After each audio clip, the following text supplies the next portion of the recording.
আপনি এটা জেনে নিশ্চয়ই অবাক হবেন না যে আমাদের পৃথিবীর বেশিরভাগ অংশই পানি দ্বারা বেষ্টিত। কারণ এটি এমন একটি সত্য যা আমাদের স্কুল জীবন থেকেই শুনে আসছি। তবে আজ আমরা বিশ্বের বিষয়ের আজকের এই ভিডিওতে বিশ্বের 5টি মহাসাগর নয়, শুধুমাত্র একটি মহাসাগরের কথা বলবো, এবং আপনি এর বিশালতা দেখে অবাক না হয়ে পারবেন না।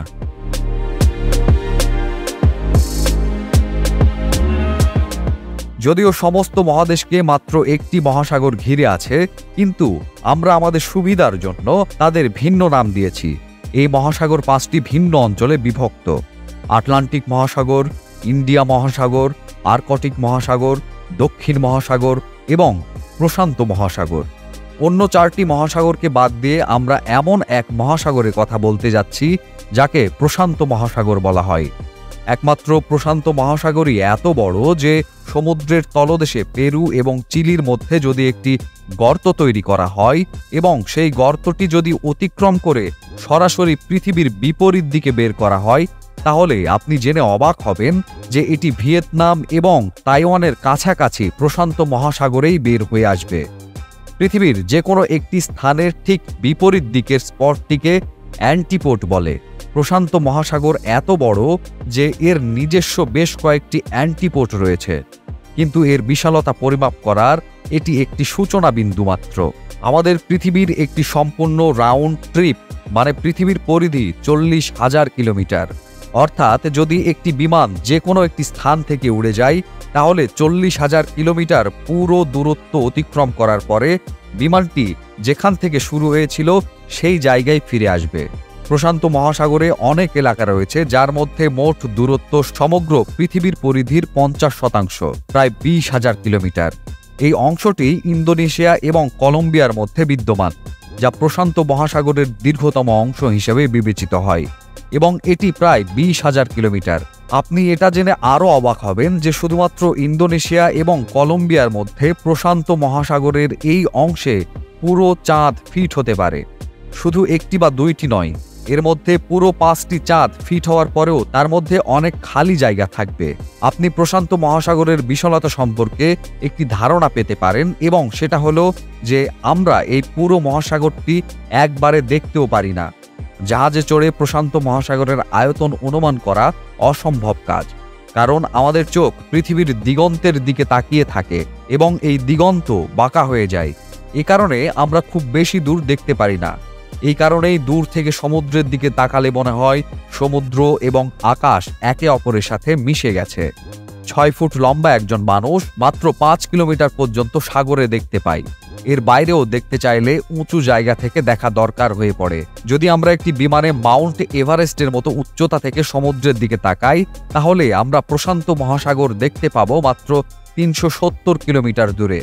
মানে শুধুমাত্র যত দূর আপনি এই দাগটি দেখতে পাচ্ছেন, এটি বিমান থেকে দেখার বিষয় মাত্র। এমনকি আকাশে 400 কিলোমিটার দূরে আন্তর্জাতিক মহাকাশ স্টেশন থেকে প্রশান্ত মহাসাগর একসঙ্গে দেখা যাবে না। সহজে বোঝার জন্য গুগল আর্থ দেখা যাক। এটি প্রশান্ত মহাসাগরের একটি দ্বীপ যা বোরা বোরা নামে পরিচিত।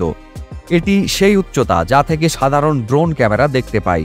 জুম আউট করে আমরা এখন 10 কিলোমিটার উচ্চতায় পৌঁছেছি, যেখান থেকে একটি সাধারণ বাণিজ্যিক বিমানে বসে থেকে দেখা যায়। যদি আরও জুম আউট করা হয়, আমরা এখন 400 কিলোমিটার উচ্চতায় আন্তর্জাতিক মহাকাশ স্টেশনের উচ্চতা থেকে প্রশান্ত মহাসাগর দেখতে পাচ্ছি। কিন্তু তারপরও আমরা পুরো প্রশান্ত মহাসাগরকে একবারে দেখতে পারি না। আরও জুম আউট করে যখন আমরা 10,000 গুণ উপরে যাই, এটিই ফাইনাল পয়েন্ট। এই পর্যন্ত গুগল আর্থ জুম আউট করার অপশান দেয়, এবং যেখানে আমরা লক্ষ্য করি যে পৃথিবী থেকে 63,000 কিলোমিটার দূরে যাওয়ার পরেও আমরা 95% প্রশান্ত মহাসাগর দেখতে পাচ্ছি, যেখানে মাত্র 5% অংশ ভূমি। দৃশ্যমান সংখ্যার কথা বললে প্রশান্ত মহাসাগর 165 মিলিয়ন বর্গ কিলোমিটার এলাকা জুড়ে বিস্তৃত। এই অঞ্চলটি এতটাই যৌথ যে সমগ্র উত্তর আমেরিকা, দক্ষিণ America, Europe, Africa, Asia, Australia, Antarctica এবং গ্রিনল্যান্ডও এতে ফিট হতে পারে। সামগ্রিকভাবে প্রশান্ত মহাসাগরের আয়তন 165 মিলিয়ন বর্গ কিলোমিটার হলেও এটি পৃথিবীর সমস্ত ভূমির সম্মিলিত এলাকা 148 মিলিয়ন বর্গ কিলোমিটার তৈরি হয়। অর্থাৎ আমাদের পৃথিবীর সমস্ত ভূমি, সমস্ত পর্বত, এবং বন প্রশান্ত মহাসাগরে ফিট হতে পারে, এবং তারপরেও এত জায়গা থাকবে যাতে ভারতের মতো 8টি দেশ বসতে পারে। মনে রাখবেন, যেখানে আমরা 5টি মহাসাগরের মধ্যে একটি শুধুমাত্র প্রশান্ত মহাসাগরের কথা বলছি। মহাদেশ বাদ দিয়ে এখন আমরা অন্য কোনো গ্রহের কথা বলি। আমাদের প্রতিবেশী গ্রহ মঙ্গলের উদাহরণ দেওয়া যাক।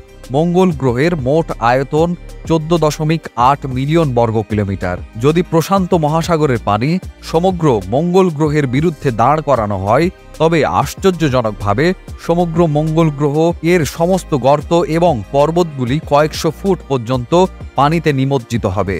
এ পর্যন্ত আমরা প্রশান্ত মহাসাগরের পৃষ্ঠের কথা বলছি। প্রশান্ত মহাসাগর ওপর থেকে দেখতে যতটা বড়, তার চেয়ে অনেক বেশি গভীর।